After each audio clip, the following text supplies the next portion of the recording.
శ్రీమాత్రే నమః. అందరికీ నమస్తే అండి. శ్రావణ మాసంలోని మొదటి సోమవారం శుభాకాంక్షలు అండి. ఎంతమంది స్టార్ట్ చేశారు 16 సోమవార వ్రతం అనేది నాకు కింద కామెంట్ బాక్స్లో నాకు పోస్ట్ చేయండి.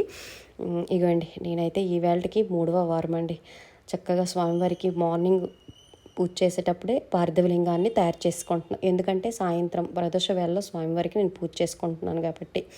మొదటిసారి మనము మొదటి వారము ఎలాగైతే మనము అలవాటు పడ్డామో అలాగే ఈ 16 వారాలు కూడా చేసుకోవాలి. మీకు ఎన్నో వీడియోస్లో చెప్పాననమాట. మొదటి వారము ఏ టైంకి చేసామో అదే టైంకి ఫాలో అవ్వాలి. నేను ప్రతి వారం సాయంత్రమే చేసుకుంటున్నాను అనమాట. మొదటి నుండి నేను సాయంత్రమే. స్వామివారికి ప్రదోష వేళ అంటే చాలా ఇష్టం. అలాగే కొంతమంది సిస్టర్స్ అడుగుతున్నారు, అక్క టెంపుల్కి అయితే డైలీగా అంటే ప్రతి సోమవారం వెళ్ళాలా అని అడుగుతున్నారు. వెళితే చాలా మంచిది. పూజ అయిపోయిన తర్వాత వెళ్ళినా చాలా మంచిది. పూజ అవ్వకముందు మార్నింగ్ స్వామివారి దర్శనం చేసుకొని స్వామివారికి అభిషేకం చేసుకొని వచ్చినా పర్వాలేదు, చాలా మంచిది. మీకు ఎలా కుదిరితే అలాగా వెళ్తే ఇంకా మంచిదనమాట. మాకు అవ్వదక్క అంటే వదిలేయండి, అలాగా పూజ చేసుకుంటున్నారు కదా పర్వాలేదు. ఇంకొక విషయం ఏంటంటే అక్క ఈ పార్థివ లింగానికి అభిషేకం చేయొచ్చా, మా దగ్గర లింగం లేదు దీనికి చేయొచ్చా అంటే చేసుకోవచ్చు. కానీ మామూలు లింగం మీద మనం అభిషేకం చేసినట్టుగా అలా చేయకూడదు. ఎందుకంటే దీన్ని మట్టితో కదండి, రేపు ఎప్పుడైనా సరే దాన్ని బ్రేక్ అయితే మళ్ళీ మనకి ప్రాణం ఉసూరుమంటుంది, సెంటిమెంట్గా ఫీల్ అయిపోతాము. అందుకోసం ఒక బిల్వపత్రంతో కానీ తమలపాకుతో కానీ ఒక చిలకరించండి.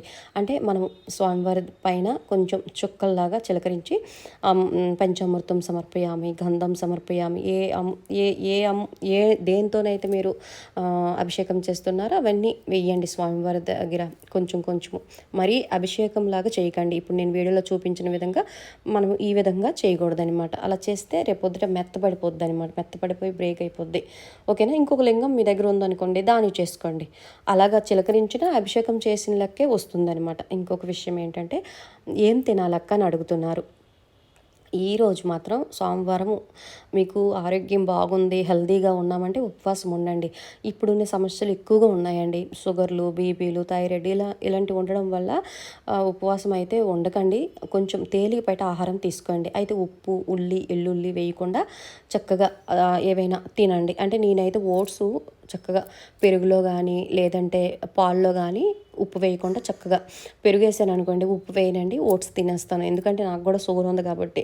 ఏదైనా ముందు ఆరోగ్యం మనం చూసుకోవాలి, ఆ తర్వాతే పూజలు. ఓకేనా. ఇగోండి ఇంకొక విషయం అండి, ఇంకా వాయనం కోసం అడుగుతున్నారు. వాయనం మాత్రం ప్రతి వారం ఇవ్వాలి.